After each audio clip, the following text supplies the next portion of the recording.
in the second career program. My relationship with art has drastically changed throughout all of my life, and it's been a part of my personal identity since I was young, but it's played very different roles throughout my progression as a person. And it wasn't until the later part of last year that I found clarity about the world and myself through the art I was creating.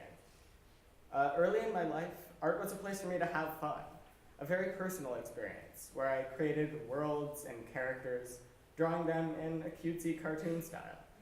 And going to school, I found comfort in being that one kid who could draw, and built friendships around creating and experiencing those fantastical worlds, documenting every moment in comics or cartoons. You can go to the next slide. In grade 4, I transferred to Claude Watson School for the Arts.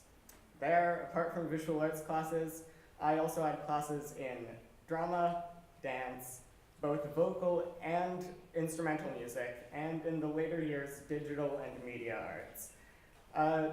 The visual arts program itself is also extremely different from the one at ESA, with much greater focus on the traditional and technical aspects of art, and a very strict and specific assignments that didn't really allow for exploration of conceptual elements. Despite the lack of freedom in the program, I really enjoyed it. I loved the variety of mediums I was able to work in, and was always thrilled to have school time allotted to working on art.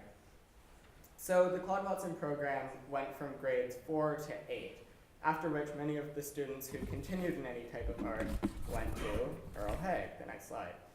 A school that was a few streets down from Claude Watson and had very similar visual arts, although you would specialize in one art. Not sure whether I wanted to continue in art, but pretty sure I did. I applied to this school, and sort of as a backup, I also applied to ESA.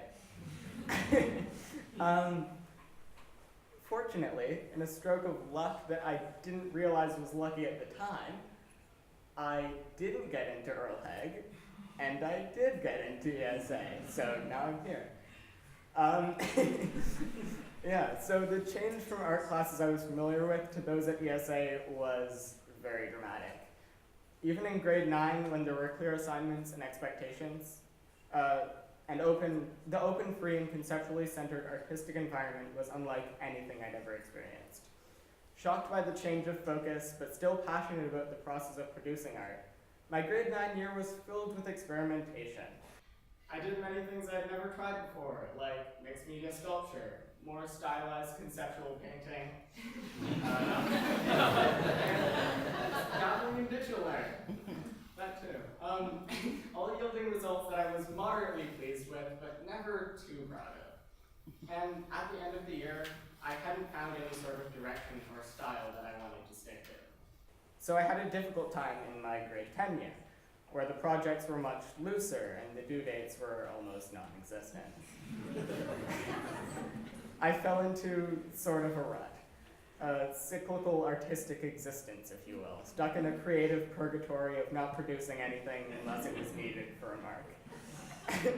But the things I did produce started to have a through line, a constant theme and identity of their own, making mostly digital work surrounding memories of my earlier years, or portraying a recollection of my earlier years, rather than an attempt to return to them. My art had started connecting with my life, presenting a somber transitional phase that no longer held the joy and careless creativity I once had. This is another one that I did in grade 10, although I think it was more successful. I was still kind of living my life in my personal reminiscence of the past, not allowing myself to experience the present, and harshly diminishing any potential for growth. That realization turned my life and my relationship with art all the way around. Once I realized that about myself, I was able to make more open, honest art that was actually a part of my life, using the work itself as a method of pulling myself out of this cycle, out of the constant whirling and crashing tide that I was trapped in. I had gotten past the waves and into the ocean, if you will, a vast, daunting, yet infinitely explorable sea of art and life and everything else flowing and swirling and colliding together, bringing to this year. With that being said, this is my most recent piece. a digitally painted animation loop looking through a recreation of the window in my room at fragments of memories that have trapped me.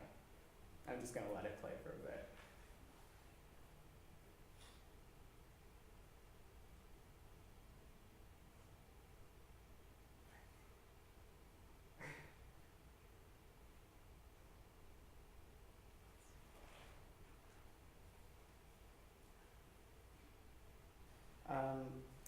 Yeah, so the cycle of waves that begin the loop symbolize that sort of experience, that cyclical nature of it. The way my brain displays memories is very integral to the piece. Although it's different for everyone, the way I kind of restore memories in my mind are just feelings of experience and blurred flashes of colors that allow me to remember actual events in concept, but not in any level of detail or clarity. In this piece, I'm recreating memories that have been ingrained in my mind in recent months, sort of trapping me within reliving specific moments of the past, but presenting them in a way that removes them from this overwhelming emotional association and lack of physical clarity caused by how the memories exist in my mind. I'm doing this by adding detail and physicality into the memories, which is allowing me to move past them and into the present. The process of making this piece was incredibly important to me, and I feel like it improved my state of mind, allowing me to be more conscious about what's going on in my head. However, spending so much time with this piece as I did, I began to kind of hate it, noticing all the flaws in the concept. I kind of came to the conclusion that despite the strong personal connection, it lacks a universal appeal and any level of connectivity to the viewer without the concept being outright explained. This is something that I want to achieve in my work going forward, and it inspired the idea of creating more of a narrative film surrounding similar themes of memory. So I think the imagery of water and waves is one of the most impactful and universal components of this piece, with water being something so necessary for life, but waves themselves being something that's calming, that draws you in, but also being something so cyclical and potentially dangerous. My next steps are working this imagery into a narrative, which I will hope to achieve in my upcoming project that I'm working on now, an animated short film under the name Waves. Yeah, thank you.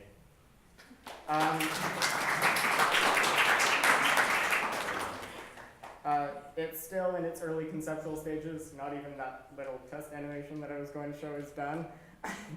So I'm not going to share much information, but yeah, I'm really excited to see where this takes me. And yeah, thank you for listening.